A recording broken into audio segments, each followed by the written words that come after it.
I'm Marloes, the Interim Executive Director at the Kicking Horse Chamber of Commerce, and we're celebrating women in leadership.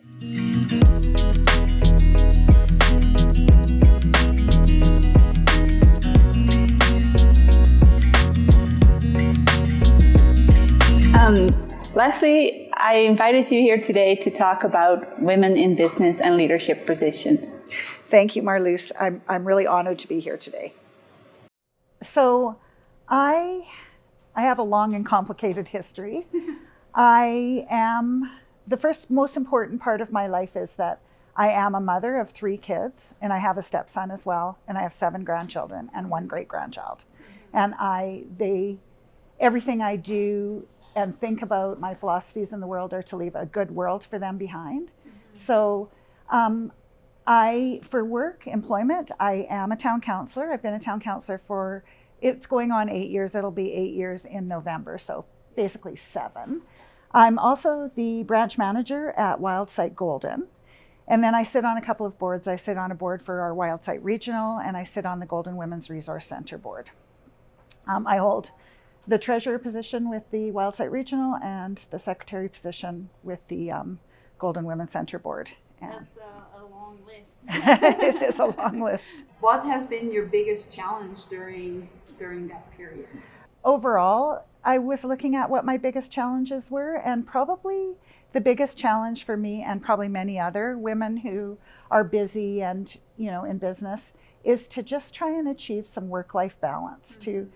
I'm not sure if this is true of all women, but I feel like, especially in the nonprofit world, where I'm really mostly familiar with, and you are as well now as being the executive director of the Chamber of Commerce, that we tend to not really ever stop working. And it's like, it's a very big challenge to just shut it off and move on. And it's one of the reasons that I like camping so much, because I can kind of detach and disconnect and go out to the woods. I was just going to ask, how have you find measurements to find that balance, or to turn it off? It's a lot more difficult in the winter, I find, because we're housebound, and then the computer's right there. I do go cross-country skiing. I love to walk. I try and get away and travel at least one time in the winter, and in the summer I probably camp more than almost anyone I know. So I'm gone every weekend at about 3, and I come back on Sunday, and then I get back into it. So yeah, but my days in the week are generally very full with either I work, and then I go home and do whatever needs to be done at home, and then I'm often on a Zoom call these days. So yeah. One of the other questions I have is can you describe one of your most successful moments, or an event or something that you're really proud of? Yeah. You gave me the questions ahead of time, and I really kind of struggled with this question because I feel like I have such a long list, but most of them have to do with working with other people. So on council, I've had many times when I felt really successful working with the rest of the group. We've really done a lot of work on mitigating climate change. One of the things I feel really proud of is the river walk behind here, and that we were able to do that without any tax dollars and things like that. But I can't claim that those are my successes, because they're really a team effort. Yeah. A success that I had, I think my biggest success I ever had was probably doing the soiree. I think it was 2017. I was hired as the fundraiser for the Women's Centre, and we kicked off a beautiful, wonderful soiree, and it was super stressful. I was doing a lot of things at the same time. I had council and things like that, but in the end, I had a really great group of volunteers that I coordinated, and I had to approach a lot of businesses and ask for donations and things, but it turned out really well, and not very many people said no to me. It was great. Yeah. And then the other one I was thinking of is sometime in the 2010s. I had the opportunity of being a campaign manager for our local MLA during a provincial election, and it was a really hard work. It was intense. It was 12-hour days, and I had a brand new international student at the time, but we worked really hard, and in the end we won the election, and that was a very, very rewarding moment to just have that happen. Yeah. So I'm obviously here sitting representing the Kicking Horse Chamber of Commerce. Yeah. You've been a long-term Golden community member. What's your relationship with the chamber?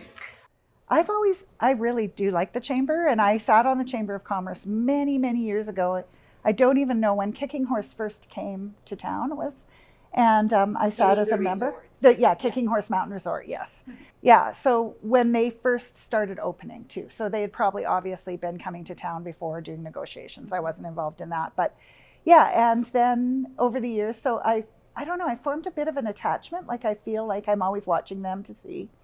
And then most recently, just in December, I volunteered to become the liaison. I was looking for a new liaison position, and now I get to be the liaison. And it's really great because I'm not running for town council again in November. So this is a really fun way to leave town council position and kind of where I started in women in business or business in Golden was with the chamber. And now it's kind of how I'm ending that position too. That's cool. Yeah. Well, obviously, as I said at the beginning, like I started to know you way back when you ran for council, and so now like having you on the board, I like that too. It's kind of like, oh yeah, now I actually get to work with them. And get to know somebody a bit better, and I like that too. Yeah. Great. Yeah. How do you see the relationship between women and business in Golden? I'm not much of a statistician, so most of the stuff that I get is mostly through just interacting with people and things like that. But I feel like there's a lot of women in business in Golden. It's really funny that you say that because we are just trying to gather some stats around that, but my gut feeling has been saying the same. Yeah, in the really smaller businesses too, like the one person offices and things like that are a lot of them. Like when you go into a shop, it's almost always run by a woman. Almost all of our bookkeeping and accounting services, with the exception of Cox and Company, are women. I don't know much about the industrial part of town, but I suspect those are a lot larger. Mm-hmm. And again, they're not usually headed by women. So a lot of the very smaller businesses are run by women. And I think you'll be surprised by that. Yeah, one. I might. Yeah. I don't really go to those places, No, and that's probably why I'm feeling that way. Yeah. But yeah, so I think, and I don't know if it's always been that way, because when you travel in foreign countries and stuff too, you'll find a lot of small businesses are run by women. If, in Thailand, when we went there, we found like a lot of the little, restaurants and stuff were just a mom that was a good cook at 4 things. And so she'd have that. So I kind of feel like that's the way it kind of is in a world. Mm-hmm. It's maybe harder for women to find a good paying job. And they have really great talents. So they start their own businesses. Yeah. That's kind of what I feel anecdotally. So that's cool. It's nice to hear your perspective on that. And maybe at some point we can look for some stats to back that up, or not, or refute it. No. And I feel so much admiration for women that are running their own businesses too, because most women are also managing at least 50% of a household. The stats do show that they are the main people involved in raising children, and so a lot of those women that have businesses have also got like a lot of other things on their plate, And I think because you are a mom as well and a grandma, that like that side of life as well, so you can really relate what that means. You're running a little shop, you have or a bigger shop or whatever. You've got, your kid has a problem in kindergarten, you got to shut the shop down and run to it's difficult. It's a big balancing act. Yeah. I've got one more question for you related to so you're almost at the end of your term with council. What is your wish for the community, and then especially the business community, and then for women? Right. Okay. So I'm almost at the end of my term for council, and I'm going to make a little pitch. I really hope some women run for the next council term, because I think it's really important to have a bit of a gender balance on council. So that would be my ultimate wish and my pitch that I'm always going to make when I do these kind of things. How I see the community going is it's just growing really in a big, rapid way. And a lot of bigger companies, we've become on the map. So a lot of bigger companies are coming in, like Base Camp Resort, and I think the community is going to change, and the challenge is going to be to hold on to our way of being, our soul, our culture, our identity. Yeah, our identity. Perfect. Thank you. And so that's going to be a challenge.